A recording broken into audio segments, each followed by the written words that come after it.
역사상 최초로 월드컵 4강이라는 기적을 경험한 한국에서는 찢는 듯한 8월이 지나고 바람이 선선해진 9월까지도 그 열기는 좀처럼 식을 줄 몰랐습니다. 월드컵은 벌써 2달 전에 끝났지만 술자리에서는 여전히 붉은 악마 티셔츠를 입고 2달 전에 월드컵 이야기꽃이 피었죠. 아마 한국인이라는 사실이 이때만큼 자랑스러웠던 때도 없었을 겁니다. 그런데 그 시기 눈물바다로 변한 북유럽의 한 도시가 있습니다. 스톡홀름과 예테보리의 뒤를 이은 스웨덴 제3의 도시 말메인데요.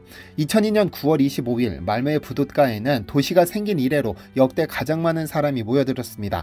한때 부둣가에서 일하던 노동자들, 가족들, 그리고 일반 시민까지 인산인해를 이뤘는데 일부 노동자들은 한국으로 떠나는 선박을 바라보며 뜨거운 눈물을 흘렸죠. 이날 스웨덴 국영방송은 장례식에서나 들을 수 있는 장송곡을 틀고 이 장면을 내보내며 말메가 울었다고도 했는데요. 그런데 한국으로 선박이 떠나고 몇 년 뒤 말메가 지옥으로 변했습니다. 안녕하세요, 디스멘털입니다. 이날 선박에 실려 한국으로 떠난 물건은 선박을 건조할 때 사용하는 겐트리 크레인입니다. 말메에는 코쿰스라는 조선소가 있었는데 이 조선소는 20세기 말 유럽 최대 크기이자 세계에서 가장 큰 겐트리 크레인이 세워졌던 것으로 유명합니다. 이는 마치 파리의 에펠탑처럼 말메의 상징이자 유럽 조선업의 번영을 상징하는 랜드마크였죠. 겐트리 크레인은 거대한 철골 구조물로 엄청난 무게를 들어올리거나 옮길 때 사용되며 보통은 조선소에서 대형 선박을 건조할 때 사용합니다. 그런데 이 겐트리 크레인이 비행기로 20시간 떨어진 한국에 팔린 겁니다. 고작 1달러에 말이죠. 말메의 상징이었던 이 크레인이 1달러에 팔려 한국으로 떠나갔으니 이 크레인을 바라보며 생활했던 부둣가 노동자들의 눈물이 흐르는 것도 이상한 일은 아닐 겁니다. 코쿰스의 겐트리 크레인은 그 규모가 상상을 초월합니다.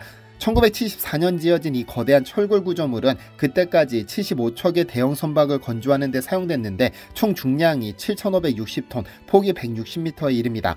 높이는 45층 빌딩과 맞먹는 138m에 상판 폭이 13m로 버스 4대가 동시에 지나갈 수 있죠. 이 크레인이 한 번에 들어올릴 수 있는 무게는 1,500톤인데 코끼리 한 마리가 약 5톤이라고 보면 한 번에 코끼리 300마리를 들어올릴 수 있다는 의미가 됩니다. 얼마나 큰지 감이 오시죠? 이렇게 거대한 크레인이 세워졌던 것은 그만큼만 크레인을 필요로 했을 정도로 말메, 즉 스웨덴의 조선업이 전성기를 누렸다는 의미입니다. 실제로 코쿰스 조선소는 1870년에 설립되어 세계 최초로 LNG선을 건조하는 등 북유럽 최대의 규모와 기술력을 상징했습니다. 여기서 건조된 선박은 세계 해운시장에서 명품이라 불릴 정도로 우수했죠. 하지만 1970년대부터 조선업의 중심이 유럽에서 한국 등 아시아로 옮겨가면서 불황이 닥쳤고 결국 1987년 문을 닫고 마는데요. 조선소가 문을 닫자 말메 전체 인구의 10%가 넘는 3만 명이 실직하고 도시를 떠났고 7,560톤짜리 크레인은 골칫덩어리가 됩니다. 커도 너무 커 고철로 해체하는 것도 쉽지 않았고 이를 사들일 조선소는 전 세계 그 어디에도 없었습니다. 원래 옆나라 덴마크의 한 회사에 매각하려고 협상을 진행하기도 했으나 그 회사가 파산하는 바람에 실패. 점차 말메 그리고 스웨덴의 흉물이 되어갈 즈음 한국의 현대중공업이 등장합니다. 어차피 무용지물인 이 크레인을 단돈 1달러, 한국 돈 1,300원에서 해체한 후 한국으로 가져가기로 한 것이죠. 원래 공짜로 가져갈 계획이었지만 법률상 효력을 위해 1달러짜리 계약서를 작성했습니다.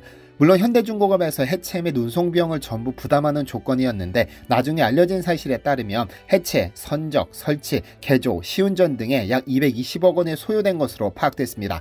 배보다 배꼽이 더 큰 상황이었지만 현대중공업 입장에서도 나쁘지 않은 거래였습니다. 왜냐하면 이 크레인을 한국으로 가져온다는 것은 7,560톤짜리 고철을 가져오는 것이 아니라 조선업의 중심이 유럽에서 한국으로 옮겨왔다는 것을 의미했으니까요. 한국에게는 기쁜 그러나 스웨덴에게는 서글픈 날이었죠. 2002년 9월 25일 이 크레인을 한국행 선박에 선적하는 날 스웨덴 국영방송은 장송곡을 내보냈고 신문들은 말메가 울었다는 기사를 썼습니다. 그 후 말메의 눈물이라는 말이 생겼죠. 스웨덴 조선업이 불황에 빠지고 노동자들이 일자리를 잃으며 도시를 떠나는 것은 당연한 수순. 실업자가 넘쳐나며 말메의 경제는 심각한 타격을 입었는데 이때 말메에 강력한 지도자가 나타납니다. 1994년 일마르 레팔루라는 인물이 시장으로 취임하면서 구조조정을 거쳐 대학이 세워지고 창업센터가 들어서는 등 친환경, 정보, 복지도시로 거듭난 것이죠. 말메의 눈물이 말메의 기적으로 바뀌었다며 한국에서도 수없이 보도됐고 지자체 공무원들이 단골로 찾는 해외 견학도시가 됐습니다. 그런데 크레인을 한국에 판 말메를 포함해 이민자들의 천국으로 불리는 스웨덴은 지금 지옥입니다. 왜 그럴까요? 스웨덴 국내 언론에서 말메는 총기 사고의 발생지로 자주 보도됩니다. 당장 구글에 말메 총격 사건을 검색하면 수많은 사건 기사가 검색됩니다. 왜 그럴까요? 미국 월스트리트 저널에 따르면 스웨덴은 지금 피로 물들고 있습니다. 1년 새 총기 사고로 사망한 피해자가 40% 가까이 늘고 갱단이 활개를 치고 있습니다. 안전한 국가의 모델이자 북유럽의 평화로운 복지 천국으로 여겨지던 스웨덴은 지금 지옥을 경험하고 있죠. 스웨덴 국가범죄예방위원회 통계에 의하면 2023년 총기 사고로 사망한 피해자는 62명으로 2021년 45명 대비 약 38% 증가했습니다. 미국과 같이 사고가 빈번한 나라와 비교하면 사망자 수가 절대적으로 많다고 할 수는 없지만 유럽의 눈높이에서 보자면 이는 이야기가 다릅니다. 스웨덴에서 총에 맞아 사망할 확률이 영국보다 30배가 높은 수치니까요. 유럽 내 가장 위험한 국가가 바로 스웨덴인 겁니다. 이런 원인 중 하나는 스웨덴은 미국과 같이 총기 소유가 합법적이기 때문입니다. 무분별한 사고를 예방하기 위한 규제가 존재하지만 역부족입니다. 이런 일이 발생하는 것은 우선은 총기 소유를 합법으로 인정하고 있는 것도 문제지만 이민자가 급증한 것이 큰 원인입니다. 일례로 한국에서 기적의 도시로 소개되고 있는 말매의 경우 이민자 밀집 지역이 존재하는데 우범 지역입니다. 주로 가난한 아이들이 범죄 조직에 연루되어 무법지대로 변한 것인데 2019년 11월 9일에는 15살 소년이 총에 맞아 사망하는 사고가 발생하기도 했습니다. 이 사건은 전국적인 이슈가 되어 스웨덴 총리가 긴급 TV 인터뷰를 하기도 했죠. 매년 총격으로 청소년 사망자 수가 증가하자 스웨덴 범죄방지지식센터는 범죄에 연루된 청소년 21명을 집중 인터뷰해 보고서를 내기도 했는데 아이들은 사회적으로 이민자라는 낙인이 찍혔다고 말했습니다. 다시 말하면 이민자 수의 급증이 사회적인 문제가 된 겁니다. 실제로 스웨덴은 최근 10여 년 사이 가장 적극적으로 이민자를 받아들인 유럽 국가 중 하나로 전체 인구 중 이민자의 비율이 약 20%에 달합니다. 하지만 이렇게 받아들인 이민자들을 스웨덴 사회로 통합시키는 데 완전히 실패하면서 스웨덴 내 이민자들의 취업률이 줄고 반이민 정서가 확대되면서 이민자들이 설 곳을 잃었죠. 이렇듯 스웨덴 시민들의 이민자들에 대한 혐오는 우익 세력에 힘을 실어줬습니다. 스웨덴인들은 이러한 범죄가 증가한 배경에는 이민자들, 특히 무슬림계 이민자들이 있다고 보고 2022년 총선에서 장기 집권했던 좌파 정당을 밀어내고 이민의 문을 좁게 하자며 반이민 정서를 내비친 우파 정당에 표를 몰아줬죠.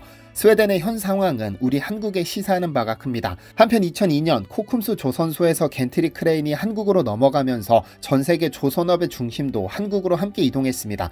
그런데 되돌아보면 한국의 조선업 성공 스토리는 흥미롭다 못해 한편의 드라마입니다. 1970년 현 한진중공업의 전신인 대한조선공사가 대만에 250톤급 어선을 수출해 첫 선박 수출에 성공한 이후로 우리나라는 대형 조선소를 건설하면서 미국과 유럽, 일본을 제치고 세계 1위가 되겠다는 포부와 함께 조선업에 진출했습니다. 하지만 당시 부동의 1위였던 일본은커녕 일본보다 못한 유럽이나 겨우 따라갈 수 있을지 부정적으로 바라보는 시선이 많았습니다. 그러다 1974년 6월 28일 울산 미 포만에 들어선 현대중공업 울산조선소 준공식을 시작으로 대우조선해양, 삼성중공업 등 굵직굵직한 조선소들이 잇따라 건설되면서 시설면에서 조선강국의 외형을 갖췄습니다. 다만 외형에 비해 기술력은 부족했기 때문에 한국은 머지않아 브라질이나 대만처럼 스스로 키운 몸집을 견디지 못하고 추락하고 말 것이라는 암울한 전망이 뒤따랐죠. 하지만 한국은 첫 조선소 준공 후 5년 만인 1979년에 세계시장 점유율 6.3%로 2위로 뛰어오르며 전 세계에 이름을 알리기 시작했습니다. 1990년대 말 IMF 외환위기 때도 조선업은 든든하게 우리 경제를 지탱해줬는데 그때까지 일본을 바짝 쫓으며 일본을 위협하기 시작했습니다. 그러다 외환위기에 몸살이지 않고 오히려 공격적인 투자로 버틴 덕분에 2000년에 접어들며 수주량, 수주 잔량, 건조량 부문에서 세계 1위로 올라섰죠. 그러나 10년의 호황을 누리다 그 지위는 조선굴기를 내세운 중국에 넘어갔는데 수주잔량은 2009년부터 2011년까지, 건조량은 2010년부터 2011년까지 중국에 내줬습니다. 중국이 조선업의 주인공이 된 겁니다. 하지만 다행스러운 것은 한국 조선업체들은 기술력을 축적해 특히 LNG선 등 고부가 가치 선박 부문을 잡았습니다. 그리고 2018년 2분기부터 세계 수주 점유율 44%로 1위를 탈환했죠.